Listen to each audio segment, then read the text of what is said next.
Hello friends, good morning. चलिए, topic wise mains answer writing का आज 15वां दिन है। टोटल आपका 120 टेस्ट होना है और 29 मेगा टेस्ट है। तो अभी तक अगर आप व्हाट्सएप ग्रुप में नहीं जुड़ पाए हैं तो रजिस्ट्रेशन करवा लीजिएगा। 249 रुपये का रजिस्ट्रेशन टोटल फीस है।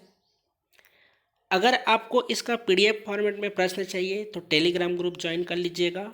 उसका लिंक डिस्क्रिप्शन में डाल दिया गया है। चलिए, आज का प्रश्न नोट डाउन कीजिएगा। 1 से लेकर जो 5 तक के प्रश्न हैं 30 शब्द के हैं। स्क्रीनशॉट लेना चाहे तो ले सकते हैं।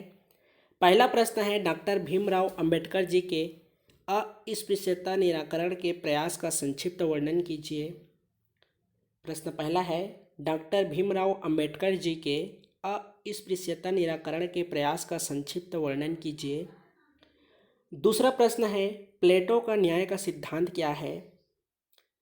30 शब्द का दूसरा प्रश्न है, प्लेटो का न्याय का सिद्धांत क्या है।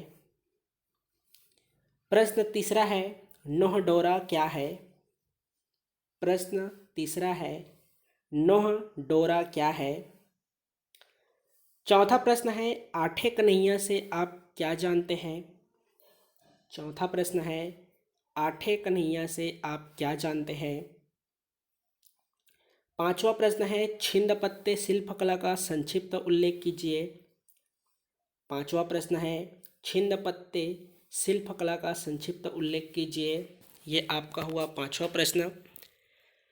चलिए, छठवां से लेकर जो 9वां तक के प्रश्न हैं आपके 60 शब्द के प्रश्न हैं। स्क्रीनशॉट लेना चाहें तो ले लीजिए। आज जो मेगा टेस्ट है पेपर पहला का, सिर्फ वही आज का टेस्ट दीजिएगा जिनका मार्च में अभी एग्ज़ाम है। बाकी आप जो नए छात्र हैं या जून में मेंस देंगे या पहली बार जो आंसर कर रहे हैं, आप लोग टॉपिक वाइज को ही दीजिएगा, ठीक है। चलिए, छठवां प्रश्न है, एंसल्म का ईश्वर सिद्धि हेतु सत्तामूलक तर्क क्या है। छठवां प्रश्न है, एंसल्म का ईश्वर सिद्धि हेतु सत्तामूलक तर्क क्या है।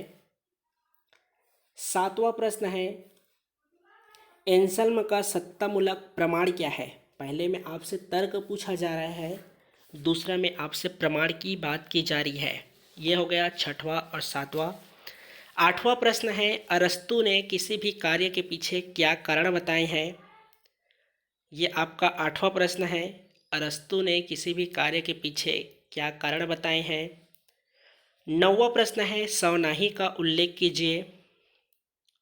नौवां प्रश्न है, सवनाही का उल्लेख कीजिए। इसके पहले आप 30 शब्द में नोह डोरा देखे हैं। ये हुआ आपका छठवां से 9वां तक 60 शब्द के प्रश्न। चलिए, अंतिम प्रश्न एक और है। यदि आप इस चैनल में नए हैं तो चैनल को सब्सक्राइब कर लीजिएगा, बेल आइकन को भी प्रेस कर लीजिएगा ताकि समय पर आपको पूरी जानकारी मिल जाए। जैसे ही आपका मेगा टेस्ट कंप्लीट होता है, अर्थात जिनका मार्च में एग्ज़ाम है, ये टेस्ट सीरीज जैसे ही कंप्लीट होगा आप लोगों के लिए मेंस की कक्षाएं आयोजित की जाएगी। चलिए, आज का अंतिम प्रश्न है, 100 शब्द का है। काष्ठ शिल्पकला और मिट्टी शिल्पकला का वर्णन कीजिए। काष्ठ शिल्पकला और मिट्टी शिल्पकला का वर्णन कीजिए। ये आपके 100 शब्द के प्रश्न हैं। सभी मेंस आंसर राइटिंग करके शाम को 6 बजे के पहले व्हाट्सएप ग्रुप में जमा कर दीजिएगा। तो चलिए, फिर मिलते हैं शाम को मॉडल आंसर के साथ व्हाट्सएप ग्रुप में। इसका पीडीएफ फॉर्मेट आपको व्हाट्सएप ग्रुप में मिल जाएगा। जो अभी तक व्हाट्सएप ग्रुप में नहीं जुड़ पाए हैं, डिस्क्रिप्शन में नंबर दिया गया है, आप वहां से संपर्क कर सकते हैं। आज के लिए धन्यवाद।